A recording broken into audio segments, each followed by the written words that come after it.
Oh santai itu kalau kan jadi nanti saya cerita ini ya beda-beda setiap tempat tuh saya malah belajar lebih asik gitu. Ternyata kayak masakan gitu. Misalnya saya nyicipin masakan gini, oh ini saya tahu, ini santai dari sini gitu. Sampai gitu. Akhirnya waktu menarik. Ditembus, saya lihat, oh kok sampai sini ya? Ternyata energi itu sama dengan main. Dia akan protek ketika tubuh kita tersakiti.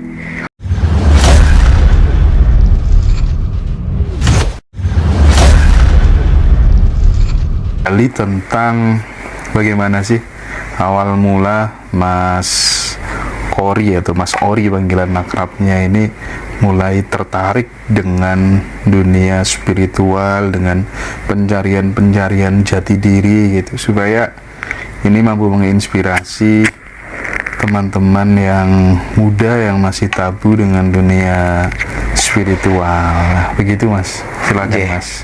Ya makasih Mas Indra.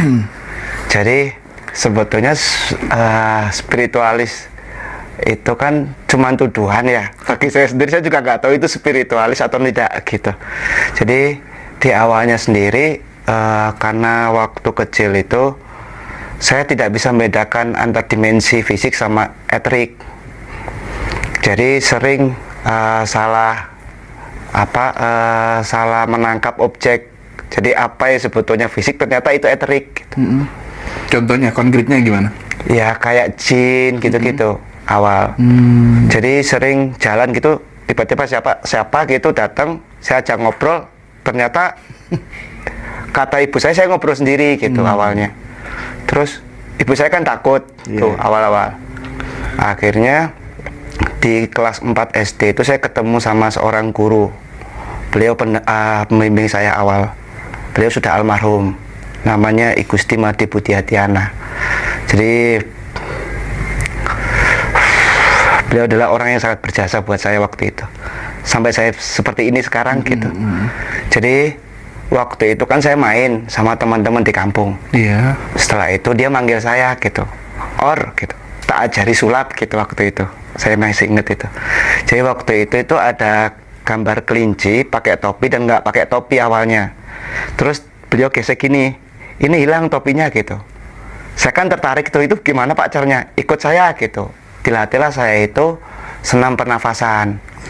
Jadi waktu saya berlatih itu kok tiba-tiba kok ada aliran energi ya dalam diri saya, itu terlihat sekali itu aliran-alirannya. Saya bingung ini apa Pak? Ini perguruan apa gitu. Karena waktu itu beliau masih Hindu awalnya.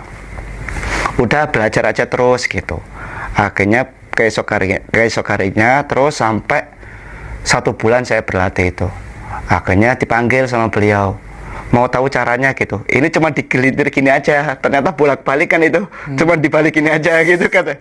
Wah ini curang gitu, saya bilang gitu ke Pak Made. Terus kau mau belajar apa gitu? Mecahin botol bisa enggak gitu? Diambilnya itu botol ABC, sirup. Dipatahin sama beliau pakai ini, tutup ini, terus dipatahin gini. Ini lubangnya ini yang patah ininya gitu. Nah ini coba energimu alirin ke sini gitu awalnya. Saya coba-coba itu kan nggak bisa, sampai ini bengkak. Akhirnya saya cari botol-botol kartideng yang kecil-kecil awalnya. Saya patahin, bisa gitu. Itu tambah semangat saya ngelatihnya. Ternyata energi itu lebih meluas lagi. Loh kok tiba-tiba kayak ada ini ya, kayak tubuh saya itu diselimutin cangkang gitu. Nah itu terlihat, mulailah saya melihat warna. Kok Pak setiap orang kok ada warna gitu. Ya itu biofil namanya gitu kata beliau. Jadi mulailah saya itu terus berlatih. Akhirnya disuruh berdiri di atas neon gitu. Ini bukan suatu hal yang aneh gitu. Karena kita bisa mengalirkan energi itu di neon. Jadi itu saya panggilin teman-teman muda saya biar mereka tertarik. Saya kasih serbet, saya taruh di atas pohon keres. Saya udah pakai helm, pakai sarung tangan tuh. Jadi gini, loh kok bisa ya gitu. Orang-orang pada kaget. Terus gini, coba lagi gitu katanya. Kan ngumpulin teman-teman tuh, ambilin saya bata gitu. Tumpuklah bata 3. Saya nyoba gimana cara energi ini bisa mengalir pada satu titik. Minta pecah yang mana gitu saya gitu. Yang tengah, oke gitu. Saya alirin, saya patahin tuh yang tengah. Cuma 1 jengkal gini. Yang patah yang tengah aja gitu. Laki-laki kebetulan gitu. Saya juga waktu itu masih ragu. Coba lagi yang atas aja gitu. Atas aja pecah gitu. Terus bawa aja pecah. Kalau pecah semua kan mudah, pakai fisik aja bisa gitu. Tapi bagaimana mengalirkan energi itu pada fokus titik gitu awalnya. Mulailah itu saya berlangsung sampai saya SMA. Jadi waktu SMA itu ada teman saya itu cerita bahwa tetangganya itu ada yang kesurupan sampai beberapa bulan. Akhirnya cobalah itu, saya coba gitu. Karena dulu punya pengalaman di wilayah jin itu, saya tahu gerak-gerik dia itu seperti apa, cara dia itu seperti apa, itu kelihatan. Akhirnya waktu saya temuin, dia langsung bilang gini, merah gitu. Saya juga takut itu, kok bisa gini, kalau dipukul fisik kan sakit itu. Udah adik tenang gitu. Saya minta waktunya ke ibunya, saya kasih waktu 1 minggu. Kalau misalnya saya nggak bisa nggak bisa, berarti saya nggak mampu gitu. Ya sembuh lah itu orang. Jadi saya itu mulai belajar gimana sih jin cara masuk ke tubuh manusia gitu. Itu lewat tulang ekor. Jadi kelihatan sekali itu. Jadi ternyata setiap tubuh manusia itu memang punya biofil. Lah jin itu masuk lewat tulang ekor. Nah, habis itu pengalaman baru lagi. Ketika itu saya ingin nguji energi saya gitu. Saya ngobrol sama ayah teman saya gitu. Nah, dia katanya punya dukun sakti gitu di daerah Pelumpang ya. Akhirnya saya ke sana tuh. Beliau katanya bisa ngilang gitu. Oke lah, ini menarik sekali buat saya gitu. Ternyata dia nggak ngilang, cuman ketutup genderuwo gitu. Oh, ini mudah, ini di sini saya gitu. Habis itu dia nggak terima. Habis itu dia tanya ke saya, kamu wirid apa gitu. Nah, waktu itu saya sudah belajar meditasi waktu itu sama Pak Made. Saya wirid saya cuman Allah aja bu gitu. Lah kalau Allah terus, kalau kamu nggak minta Allah masa kasih ke kamu gitu katanya. Bagi saya meditasi itu hanya memuliakannya. Kalau misalnya dikasih ya itu bonus buat saya gitu. Lah dia cerita wiridnya itu apa gitu. Dia cerita. Akhirnya saya gini, udah bu, saya pengen nyoba, ibu bisa nggak nyantet saya gitu. Loh kamu nantang saya gitu katanya. Ya nanti kembang bayan loh gitu. Karena saya pengen tahu teknik santet itu seperti apa. Nah dari situ malah saya belajar, oh santet itu larinya gini itu saya petakan. Mulai dari situ. Gimana mas? Ya energinya kan di tubuh kita ini kan ada, kalau orang dulu sebutannya adalah cakra. Itu adalah pusat energi. Jadi kalau kita nyebutnya adalah psikolobus, karena dari kata psikis dan lobus, jadi wadah pengelolaan mental sebetulnya. Makanya kalau biasanya kita nyebutnya adalah wilayah kontrol, wilayah sensitif, wilayah power, atau cipto, rasa, karso gitu. Sila asa, sila ase, sila aso, sebetulnya sama, cuman beda bahasa. Lah makna esensinya itu sama. Akhirnya waktu santet itu keluar, ternyata benda fisik ini ketika dia dikasih satu kecepatan cahaya, dia akan berubah dimensi ke wilayah eterik. Lah jin itu bisa membawa ini ke wilayah eterik. Eterik itu halus, lebih halus ya, lebih fisik, eterik ya. Nah setelah itu waktu orang nyantet itu ternyata butuh proses, nggak langsung. Jadi ada frekuensi energi yang melubangin lapisan biofil. Setelah itu saya lihat, oh santet itu kalau kan, jadi nanti saya cerita ini ya, beda-beda setiap tempat itu saya malah belajar lebih asik gitu. Ternyata kayak masakan gitu. Misalnya saya nyicipin masakan gini, oh ini saya tahu, ini santet dari sini gitu. Sampai gitu.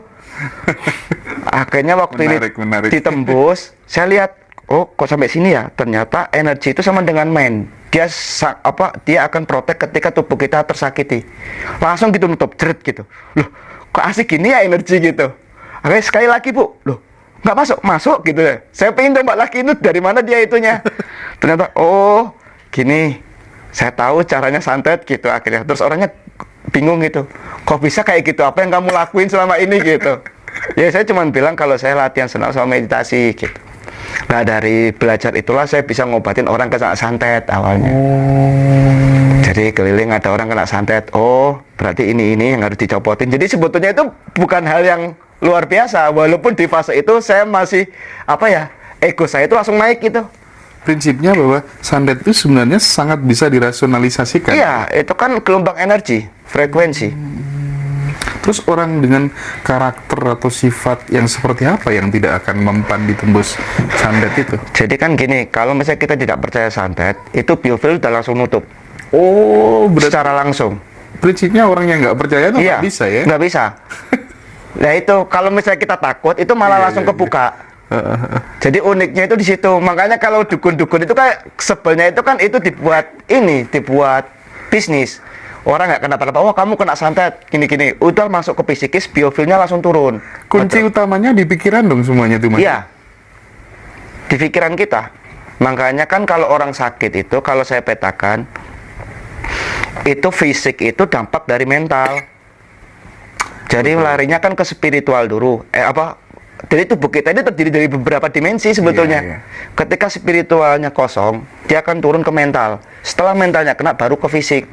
Makanya yang diobatin dulu itu seharusnya hulunya, bukan hilirnya. Kalau kita kan cenderung ke hilirnya.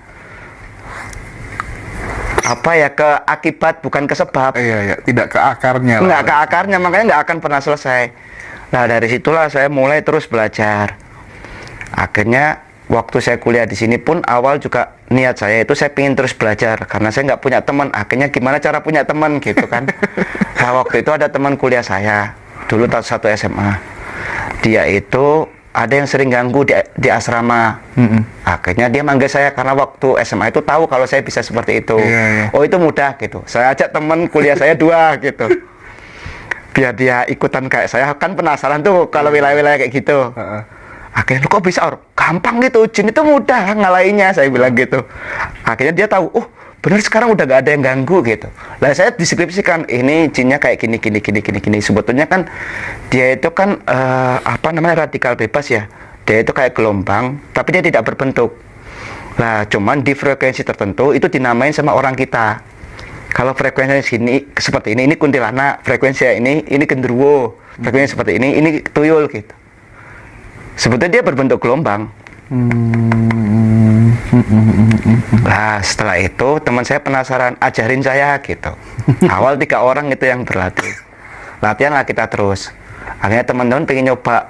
Saya nggak percaya kalau saya ngejurus selama ini bisa gitu katanya. Nah, akhirnya waktu di kampus itu ada pertunjukan ini ya unit kemahasiswaan itu loh. UKM ya? Ya, itu kan nunjukin semua kesaktiannya. Kayak misalnya matain es batu gitu-gitu. UKM silat biasanya. Ya, silat-silat. Nah, teman-teman itu nyoba. Ditutup lah itu es batu, kan sebetulnya itu ada teknik yang pakai benang juga sebetulnya. Ada tekniknya. Nah, kalau fisik pun juga ada tekniknya. Akhirnya waktu teman-teman ini mau matain pakai kepala, dibungkus lah itu sama energi warna merah sama teman-teman. Bocor sininya. Itu dia ketawa-ketawa. Wah, bisa gitu katanya. Wah, ini malah bahaya ini teman-teman, nanti arahnya saya gitu. Udahlah saya puasin dulu di wilayah itu biar nanti ketika beranjak pada suatu level yang lebih tinggi lagi, dia tidak terlena dengan hal-hal seperti itu. Karena itu saya alamin terus. Saya terus akhirnya ketemu sama teman-teman komunitas Malang Indigo ya, waktu itu saya diundang. Karena saya itu tuh nggak tahu istilah Indigo awal. Setelah ketemu sama mereka nunjukin semua kesaktiannya. Nah, saya bisa memetakan gitu awalnya. Jadi ada yang bisa jumper. Jadi sebetulnya itu adalah bagaimana reaksi energi. Tapi dia itu nggak sadar kalau itu energi dia yang mengalirkan. Jadi ketika energi dari cakra dasar lari ke mahkota itu sangat cepat, dia akan memiliki bisa menembus wormhole, lubang cacing. Yaitu yang dia bisa berpindah-pindah itu, jumper. Terus akhirnya sampai saya ceritain semua, dia marah ke saya. Coba kamu tunjukin kesaktianmu gitu katanya. Nah, waktu itu saya bilang, ya udah silakan serang saya gitu. Semua nyerang gitu. Habis itu langsung yang dari Kediri, siapa lupa saya namanya itu. Terus dia bilang gini, udah mas cukup, udah gak kuat saya gitu katanya. Akhirnya saya cerita itu bahwa indigo itu sebetulnya bagi saya adalah kutukan gitu. Kutukan? Iya, bagi saya gitu. Karena waktu itu saya nggak mau ada pembeda antara indigo dan tidak indigo. Jadi karena waktu itu di tahun itu indigo sangat superior ya. Nah, itu kan menjebak pada egosentris mereka sendiri. Akhirnya saling bersaing mana yang lebih sakti gitu. Nah, dari situ saya jelasin kenapa itu sangat mudah gitu. Karena saya tahu bentuk energinya seperti apa. Sampai ada yang bisa matain pelepah pisang itu dari jarak jauh dia. Set gitu. Pegang gitu. Saya pegang gembuk gitu. Oke, coba sekarang sekali lagi gitu. Saya belokin kan itu arahnya, energinya. Kaget dia kok bisa kayak gitu. Ya udah main-main kayak gitu. Akhirnya mereka mau ikut berlatih ceritanya. Lah berlanjut karena waktu itu sampai saya ke Banyuwangi pun juga belajar gitu kan, ada saudara dari teman saya waktu kuliah. Jadi sampai saudaranya ini, pamannya ini meninggal kena santet di Banyuwangi. Akhirnya dia manggil saya, bisa gitu. Ya udah saya bantu ke sana. Waktu saya bantu ke sana, Saya duduk itu saya cari kontaknya kok nggak ada ya. Biasanya kan apa langsung gini ya, apa jalurnya. Nah saya cari-cari kok nggak ada. Ternyata waktu saya meditasi, ternyata dari kalau di Banyuwangi itu energinya lewat bawah tanah, langsung naik ke atas. Nah itu yang biasanya nggak terdeteksi. Iya. Nah setelah itu saya bilang ke ibunya, Bu, kasih waktu saya 3 hari. Kalau misalnya ini nggak selesai, berarti saya juga tidak mampu gitu. Akhirnya waktu saya bersihin, ternyata di belakang ibu itu ada 20 orang yang menanganin juga. Nah ternyata di situ dibuat bisnis, ini nanganin, ini nyantet, ini nanganin, ini nyantet, dihabisin semua itu artinya. Itu yang kurang ajar, yang bikin saya marah itu. Akhirnya saya telepon tuh sama Pak Made, Pak saya boleh bunuh orang nggak gitu? Udah habisin gitu katanya. Karena kalau udah 3 kali nggak bisa diperingatkan, habisin gitu. Oke lah ini kesempatan saya gitu.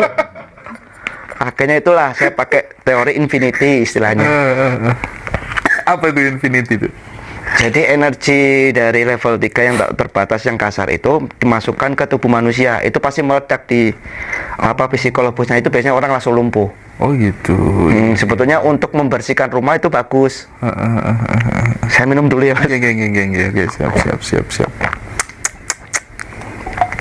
Nah setelah itu, setelah 3 kali nggak bisa dikasih tahu, dia terus nyerang. Akhirnya saya fight. Oke lah, saya kontak gitu semua. Jadi energi itu bisa paralel gini, bisa nyebar gini. Karena waktu saya nanganin kesurupan massal pun nggak gitu. Apakah satu-satu gini ya? Ternyata ini dipecah bisa kontaknya. Jadi kontak dari jantung saya ini saya pecah ke masing-masing yang kesurupan itu, saya angkat gini. Oh kok bisa ya? Nah itu buat saya nyerang. Wah ini teknik baru gitu awalnya. Akhirnya habis itu jatuh tuh orang-orang itu. Akhirnya ibunya udah ngerasa. Jadi hawa di rumahnya udah enak. Terus nggak rasa sakit di tubuhnya. Akhirnya saya cerita, udah Bu, nggak usah lari ke yang lain-lain gitu. Nanti kalau ada apa-apa, Ibu hubungin saya gitu. Saya bilang gitu. Habis itu saya ditelepon sama Pak Made itu. Itu orangnya udah sekarat, tolong dibantu bersihin gitu. Jadi saya ngobatin lagi tuh. Jadi kayak gitu. Jadi istilahnya kan kalau ngeruntuhin aja bisa, kalau ngobatin aja bisa, kayak bangun bisa, berarti ngeruntuhin juga lebih mudah sebetulnya. Iya. Nah akhirnya disitulah saya mulai ngobatin lagi gitu. Ngobatin orang yang habis saya serang itu. Jadi lucu itu cerita-cerita kayak gitu tuh.